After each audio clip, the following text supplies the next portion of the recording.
Hello friends and hello my dear students, my dear champs. तो कैसे हैं आप सब लोग? और मैं आशा करता हूं कि आप सब लोग काफ़ी अच्छे होंगे और काफ़ी मज़े कर रहे होंगे। तो friends and my dear champs, आपका एक बार फिर से स्वागत है आपके अपने यूट्यूब चैनल प्रिंस सर की पाठशाला में। तो बच्चों, जैसा कि आप सब जानते हैं, अब जो हमारी करंट में सीरीज चल रही है उस सीरीज का नाम है वोकैबुलरी।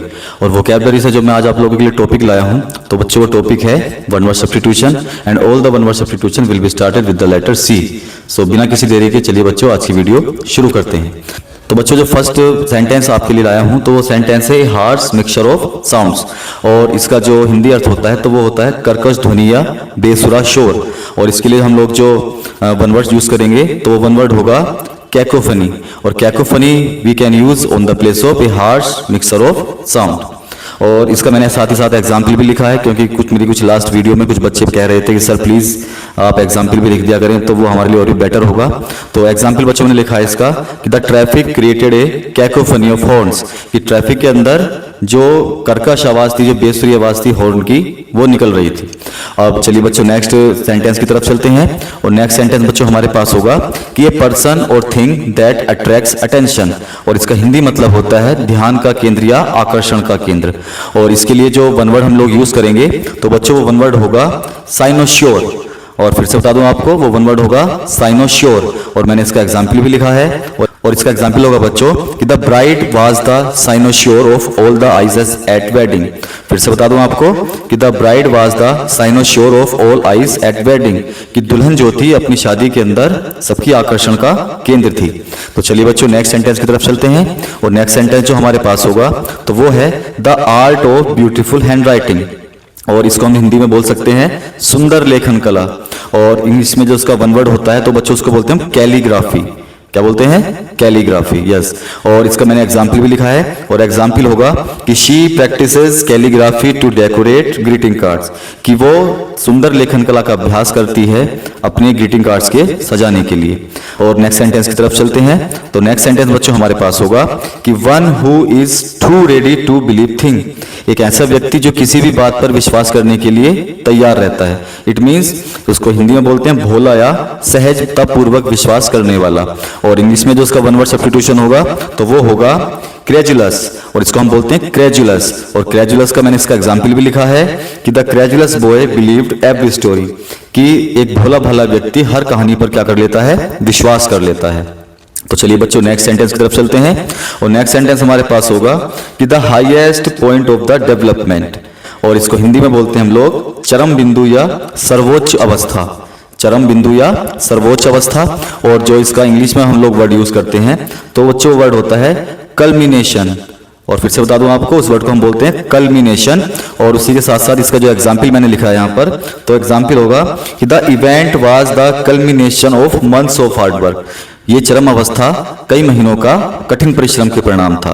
तो चलिए बच्चों मैं फिर से आपको नेक्स्ट सेंटेंस की तरफ ले चलता हूं।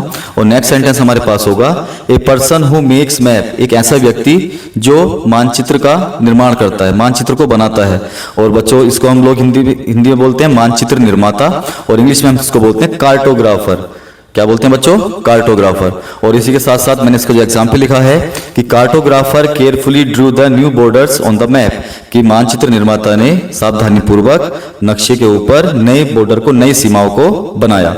नेक्स्ट सेंटेंस बच्चों हमारे पास होगा something that speeds up change, एक ऐसी चीज जो उत्प्रेरक हो या फिर कोई परिवर्तन लाने वाली हो।